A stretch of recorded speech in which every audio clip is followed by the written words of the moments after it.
A large-scale overnight drone attack targeted multiple regions of western Russia, including the Moscow metropolitan area, according to Russian officials.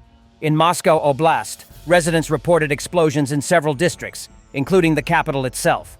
Photos published by eyewitnesses and geolocated by the Russian telegram channel Astra show smoke rising in the Kommunarka area, part of Moscow's Novomoskovsky administrative okrug. The images suggest the smoke originated from a forested area near a local road. The Russian Defense Ministry later said that a total of 193 drones were intercepted overnight, including 40 over Moscow Oblast. The ministry said that 34 of those drones were bound for the capital. In Kursk region, a fire broke out near a power substation in the city of Rilsk after what local authorities claimed was a Ukrainian drone strike. As a result of the UAV attack, outbuildings caught fire near a house located close to the substation. Fire brigades extinguished the blaze, said Kursk Region Governor Alexander Kinstein. Dozens of drones targeted the city of Moscow, according to Mayor Sergei Sobyanin. Sobyanin began reporting attacks on the Russian capital on the evening of October 26th and posted updated throughout the night. Russian forces reportedly shot down 34 Ukrainian drones flying toward Moscow during the attack, he said. Moscow's Domodedovo and Zhukovsky airports temporarily suspended operations in response to the drone threat. Explosions have been reported in multiple parts of the city and the surrounding region, including the Kommunarka district, according to Russian telegram channels. No casualties have been reported. Emergency services have been dispatched to all crash sites, Sobyanin said. A fire broke out at an oil depot in Serpukhov, Moscow Oblast, the Russian telegram news channel Astra reported, citing eyewitness footage. The local administration did not disclose the cause of the fire and said the blaze had already been extinguished. Kyiv regularly uses long-range drones to target military and industrial targets in Russia, including oil refineries, weapons factories, and ammunition depots. Ukraine allegedly targeted Moscow with 34 drones in a previous overnight strike on September 22nd. A Ukrainian strike on a dam near Belgorod, Russia, has caused water to begin flowing uncontrollably, reportedly cutting off Russian units that had crossed the Seversky Donets River near the Ukrainian town of Vovchansk in Kharkiv Oblast, Ukraine's 16th Army Corps said. The strike damaged the dam at the Belgorod Reservoir, located north of the Ukrainian border.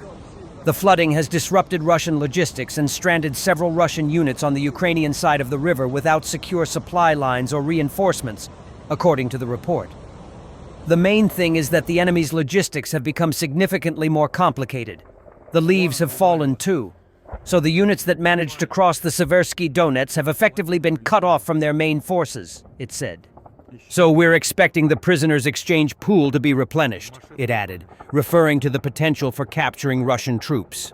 Vovchansk endured a Russian occupation until September 2022, when Ukrainian troops liberated the town, only to face heavy fighting again after Russia began a new push in May 2024, forcing many residents to flee their homes.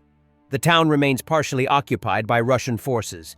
Ukraine's commander of unmanned systems forces, Colonel Robert Brovdy, call sign Madyar, confirmed that the strike on the dam was carried out by Ukrainian forces. Belgorod Governor Vyacheslav Gladkov acknowledged that the risk of further flooding and damage remains due to potential repeat strikes. There is a risk that the enemy might attempt another strike to destroy the dam completely. If that happens, there will be a threat of flooding along the floodplain on the Kharkiv side, as well as in several streets of our local settlements, home to around 1,000 people, he said. Russia is amassing nuclear weapons and attack submarines in the Arctic Circle as it prepares for war with NATO, Norway's defense minister has warned, the Telegraph reports. Russia is building up on the Kola Peninsula, where one of the largest arsenals of nuclear warheads in the world is located. They, the nuclear weapons, are not only pointed towards Norway, but towards the UK, and over the pole towards Canada and the US, Mr. Sandvik told the Telegraph. We are the eyes and ears of NATO in this area, and we see that they're testing new weapons, for example hypersonic missiles, and they are testing nuclear-driven torpedoes and nuclear warheads. Putin was trying to gain full naval control over the Arctic region so that he could block NATO allies' access to two key shipping routes that would help resupply Western forces in wartime. The Northern Fleet, created in 1733, now serves as a testing ground for new powerful weapons and an expansion of Putin's nuclear capabilities. Even though Putin is losing heavily in Ukraine, he has lost 1 million soldiers. The Northern Fleet is intact, and they are developing it, Mr. Sandvik said. Even before the latest expansion, the fleet held at least 16 nuclear-powered submarines and a hypersonic missile called the Zircon, which travels 8 times the speed of sound. Along with the United States and the British government, Norway is watching this 24/7, Mr. Sandvik said. It's the most important surveillance in NATO.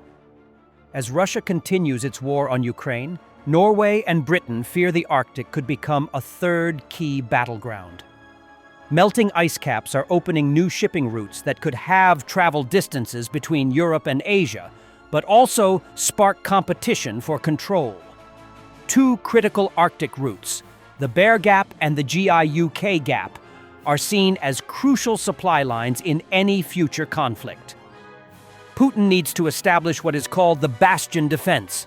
He needs to control the Bear Gap to make sure that he can use his submarines and the Northern Fleet. And he wants to deny NATO allies access to the GI-UK Gap, said Mr. Sandvik. Even after the war in Ukraine ends, the Arctic could become the next main security theater, as Putin might mobilize troops near Finland's border. Tensions between NATO and Russia are rising after recent Arctic military exercises and sightings of Russian spy ships near test zones. In May, the UK announced joint efforts with Norway to counter Russian control in the Arctic. As ice caps in the region melt, new shipping routes and resources will be exposed, further heightening the risk of confrontation, said then UK Foreign Secretary David Lammy. Mr. Sandvik was delighted that Russian vessels have been straying over for a closer look at NATO's military prowess. The Russians are watching this, and we want them to see what we're doing, he said. Polish Prime Minister Tusk says President Zelensky told him Ukraine is prepared to fight for another 2 to 3 years if needed. He also says the Russian economy is facing dramatic problems, worsened by U.S. sanctions, and has no chance of surviving in the long run.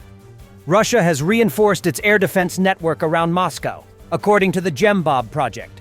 Sources report that over the past 2 months, at least 21 new air defense positions have been established within a roughly 50-kilometer radius of the city.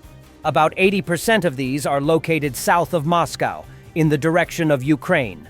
Most positions are designated for S-300 and S-400 surface-to-air missile systems. Towers and raised platforms have also been constructed to host Pantsir air defense systems. The expansion of Moscow's air defenses is likely linked to the increasing range and effectiveness of Ukrainian cruise missiles and drones. Ukrainian long-range weapons are increasingly breaching Russian airspace, bypassing air defenses, and striking key strategic targets. In this context, Russian authorities may view Moscow as a potential target for future large-scale attacks. Thanks for watching, and don't forget to subscribe. Also, if you want to support Warthog Defense, please become our member and get early access to new videos, exclusive members-only videos, and become administrator in comment section. The membership link is in the description. Rescues every day. We had a guy last week, it's 6 rescues in 6 days. You know, he's doing the job every day.